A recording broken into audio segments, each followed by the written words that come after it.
What's going on? Welcome to Unlocking Your Inner Strength. In these episodes, I share with you insights and inspirations that have come to me on my path in life, and hopefully they can be a welcome hand of guidance as you move along your journey. I teach because I'm passionate about my message. I teach because it helps me to learn more deeply. Thanks for sharing a few minutes of your time with me for this week's episode, and without further ado, here is this week's show.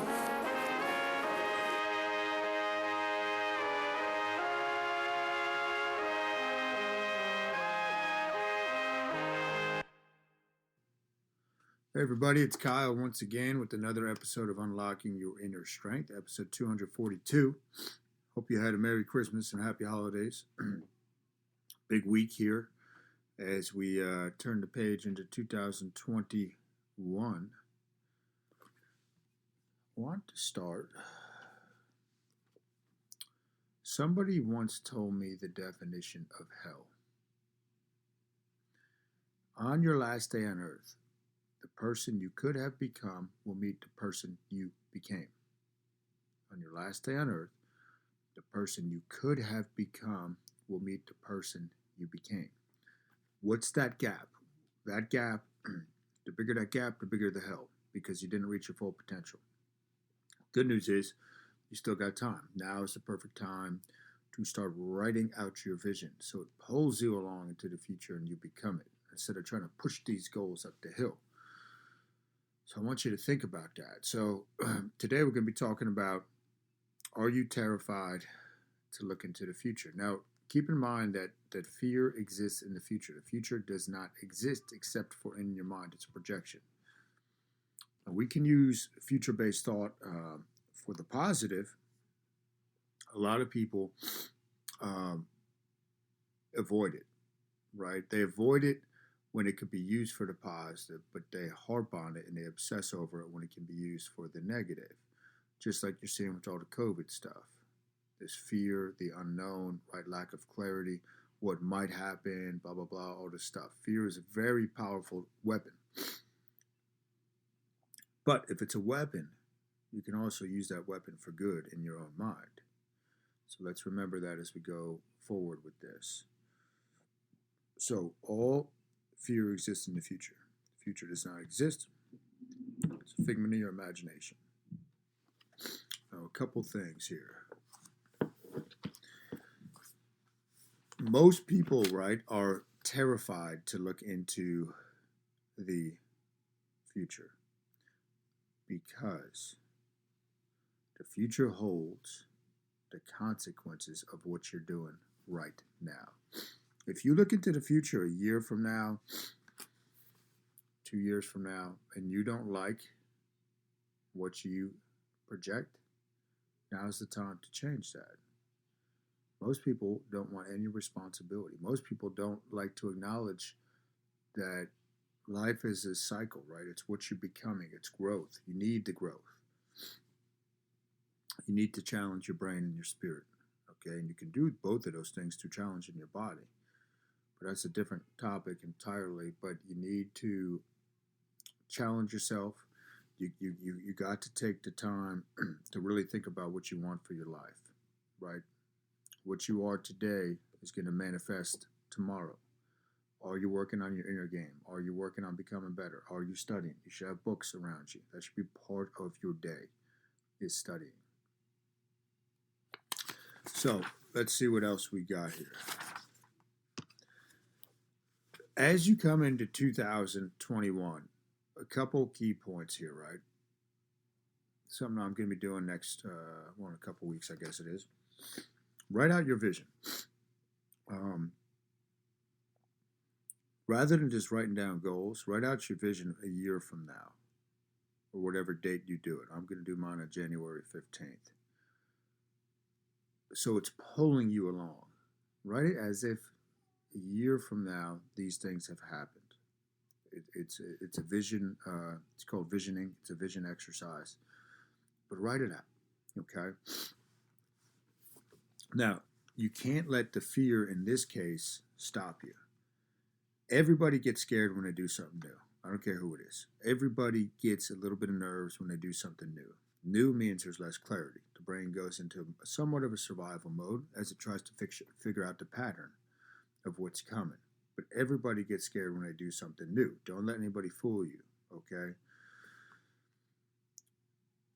The pain of not dealing with your fears is like standing at the edge of a swimming pool. This is a great metaphor. And refusing to jump in, no matter how much fun everyone else seems to be having. Okay? The pain of not dealing with the fears, okay, that you feel is like standing on the edge of a pool and refusing to jump in, no matter how much everyone seems to be having.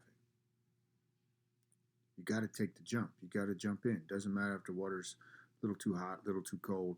You jump in, then you figure it out. You figure out how to get to the edge. You figure out you can touch the bottom. You figure out how to swim. Sink or swim type of thing, right?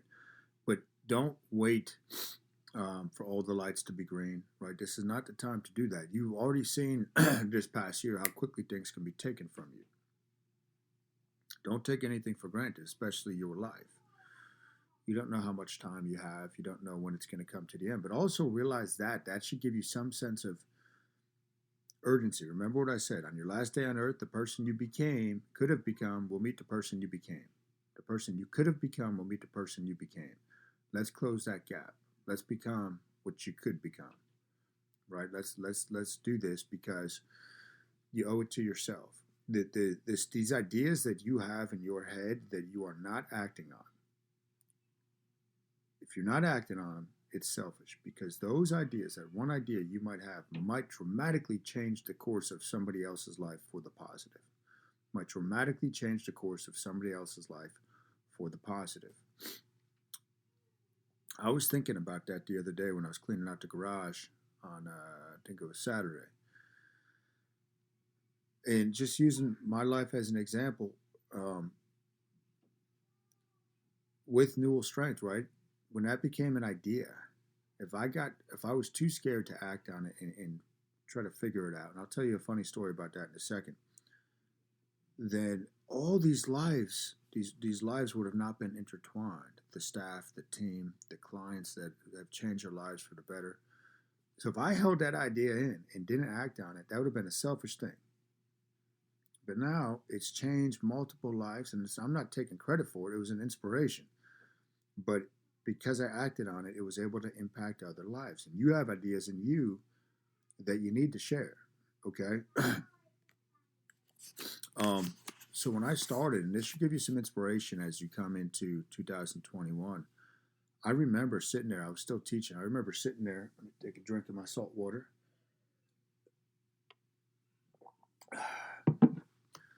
With my principal, because I was teaching at the time. Like, man, I just want to train people. I remember this time of year, like Christmas, everybody would give me training material, training books, training manuals, study this, all these DVDs. I was obsessed with it. But I remember saying, okay, man, I just want to train people. You got to build. You remember that, the 3,000 people impacted, man. That's pretty cool that you remember that. I actually still have that taped up, and I'll tell you guys a story about that too in a second. Taped up on my, cabinet. I was going to say armoire, but that's a little too fancy for me. I can't even pronounce it. But let me make note to talk about that. But I remember sitting next to my principal, teaching day. We were sitting there, and I'm saying, man, I just want to train people. That's all I want to do. I want to train people. I want to make people's lives better. I said, I'll do it for free. I don't care. I just need to find the people. And I remember, literally, I would go out. This is going back 15 years or whatever. I was still at my parents' house. And I would drive, I would ride my bike. I would take flyers that I made, print it up, copy them on the school copier where I was teaching, and I'd go put them in people's mailboxes. Free personal training session, blah, blah, blah. And it would be freezing outside, but I would do this because I wanted to do it so bad. And then it started to manifest, when I was on break at school, I would visualize what I wanted in my life, and boom, all of a sudden it would start happening. And that's very powerful, but you got to take time to consistently do it. And what Bill's talking about he said he's one of the 3,000. That was my vision with Newell Strength, is to impact directly 3,000 lives.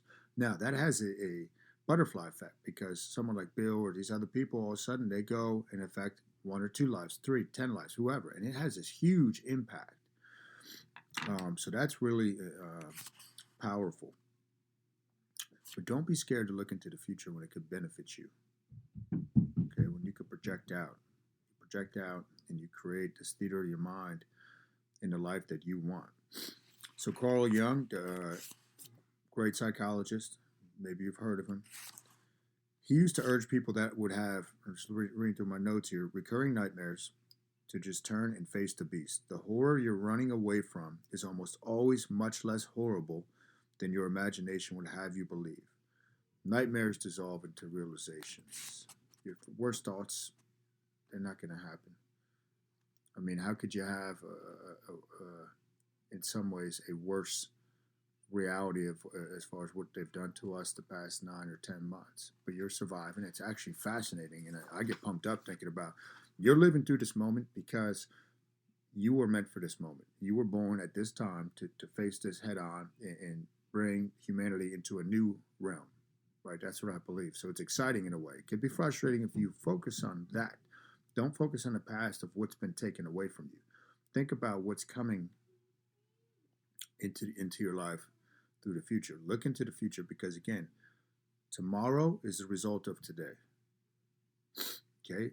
Cause and effect. It's a law of the universe. Everything has a cause and effect. It's one of the 7 laws of the universe. Cause and effect. The quality of your mindset determines the quality of your behaviors, determines the effects that manifest in your life. Okay, last one. Let me see here. Now I'll give you 2 more. Do it anyway, right? Movement solves the problems that inaction creates. Movement solves the problems that inaction creates. This is your year coming up here. Hit clear on the calculator. I don't care what you did last year or prior in your life. Clear the calculator. Hit 0. Clear it out. Hit the clear button. It's at 0. All your inaction, forget about it. Movement will solve the problem that inaction creates. Inaction it's not doing nothing. That's actually inaction. Inaction is an action. Okay, and that's created results in your life. So movement, you just got to move. There's plenty of days I don't feel like doing everything. I'm say, okay, let me just sit down at the computer and start typing or making notes or write ideas down. You start going, right? And then it starts coming along. And finally, I'll give you this, all right, because I really want you to think about coming into 2021, making it the best year of your life. There's no rules that say once you fail, you're done.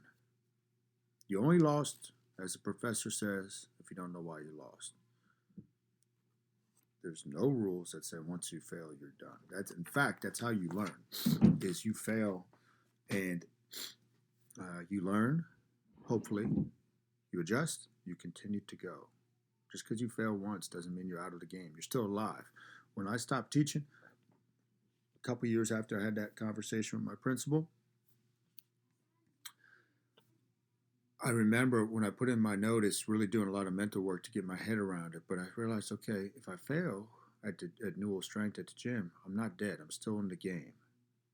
So what was failure? Failure was just a figment of my imagination. It was fear-based, future-based thought.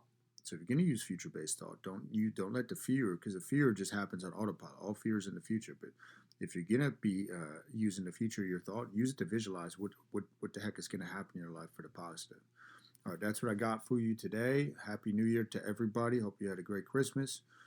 The Panda, the next one, I'm going to probably start the first week in February. I was thinking late January, first week in February. I've already got 2 people ready to go, so I got 6 more spots, and that'll change your life. I coach you every week, put you through a lesson, get you to drop a lot of weight, a lot of inches, but it's permanent, and it's habit-based, it's mind map-based, it's my fasting system. All right, you guys have a great day. Hit the share button, hit the like button, and I appreciate you. You wrote for today's episode. I appreciate you and your time, truly. I'm humbled and honored if you made it to the end of this episode. Don't forget, you can go to kylenewell.com for your free ebook, written by yours truly, on getting started with fasting, infused with 5 mind map principles never before seen. This is something I have not given out to anybody else that'll help you see the light when it comes to your fasting journey and creating better health, both physically and internally. Remember, it's all about the mind, body, and spirit. Until next week, peace.